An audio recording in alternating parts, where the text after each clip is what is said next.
નુરાની માનવ સેવા ટ્રસ્ટ અને સિપાઈ young group Amreli દ્વારા રાહત દરે ચોપડા વિતરણ કરી અને જરૂરિયાતમંદ વિદ્યાર્થીઓને શિક્ષણમાં સહાયરૂપ બનવા સેવાકીય પહેલ અમરેલી ખાતે નુરાની માનવ સેવા ટ્રસ્ટ અને સિપાઈ યંગ ગ્રુપ દ્વારા આગામી શૈક્ષણિક સત્રને ધ્યાનમાં રાખીને ગરીબ અને જરૂરિયાતમંદ વિદ્યાર્થીઓ માટે રાહત દરે ચોપડા વિતરણ કરવાનું આયોજન કરવામાં આવ્યું હતું।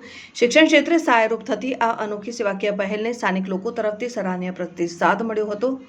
તારીખ 15 મે 2026 રોજ શુક્રવારે સાંજે 6:30 કલાકે સિપાઈ જમાતખાના પાસે યોજાયેલા કાર્યક્રમમાં મોટી સંખ્યામાં વિદ્યાર્થીઓ તથા વાલીઓ ઉપસ્થિત રહ્યા હતા। મોંઘવારીના સમયમાં મધ્યમવર્ગીય અને ગરીબ પરિવારો માટે બાળકોના અભ્યાસનો ખર્ચ ઉઠાવવો મુશ્કેલ બનતો હોય છે અને નુરાની માનવ સેવા ટ્રસ્ટ દ્વારા માત્ર 20 અને 30 રૂપિયાના રાહત દરે ચોપડા ઉપલબ્ધ કરાવી માનવ સેવાનું ઉત્તમ ઉદાહરણ પૂરું પાડવામાં આવ્યું હતું। કાર્યક્રમને સફળ બનાવવા મહેબૂબ બાપુ કાતરી, હાજી યુનુસભાઈ દેરેડીવાલા, સફરાજભાઈ દલ સહિત અનેક આગેવાનો અને સેવાભાવી કાર્યકરો હાજર હતા। ઉપસ્થિત આગેવાનો દ્વારા ટ્રસ્ટની કામગીરીને બિરદાવવામાં આવી હતી અને આવી સેવાકીય પ્રવૃત્તિઓ સમાજ માટે પ્રેરણારૂપ બનવાનું જણાવ્યું હતું।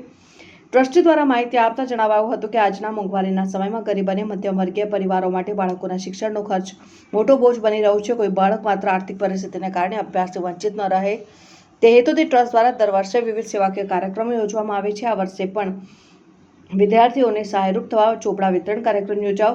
ઉલ્લેખનીય છે કે નુરાની માનવ સેવા ટ્રસ્ટ છેલ્લા અંદાજે 4.5 વર્ષથી અમરેલી અને આસપાસના વિસ્તારોમાં વિવિધ સેવાકીય સામાજિક પ્રવૃત્તિઓ સતત કરી રહ્યું છે। ટ્રસ્ટ દ્વારા સમૂહ બ્લડ ડોનેશન કેમ્પ, એમ્બ્યુલન્સ સેવા, રાશન કીટ વિતરણ, ક્રિકેટ ટુર્નામેન્ટ, ધાબળા વિતરણ, સર્વનિદાન કેમ્પ, સિવિલ હોસ્પિટલમાં ફ્રૂટ વિતરણ, ખંતા કેમ્પ, વિધવા સહાય, હિજામા કેમ્પ તેમજ સરકારની વિવિધ સહાય યોજનાઓ અંગે માર્ગદર્શન કેમ્પ જેવા અનેક લોકહિતના કાર્યક્રમો યોજવામાં આવ્યા હતા। સમગ્ર કાર્યક્રમને સફળ બનાવવા ટ્રસ્ટ અને ગ્રુપના સેવાભાવી યુવાનો દ્વારા ભારે જહેમત ઉઠાવવામાં આવી, જેમાં સાજિદભાઈ ઓઠા, તંજીલ ચૌહાણ, અબ્દુલભાઈ કુરેશી, અયુબભાઈ રઈસ, અકરમભાઈ મલિક, રઝાકભાઈ ડેરૈયા, રફીકભાઈ સૈયદ, સલીમભાઈ પઠાણ, ફેઝભાઈ પીરવાણી સહિતના કાર્યકરો સેવા કાર્યમાં જોડાયા હતા।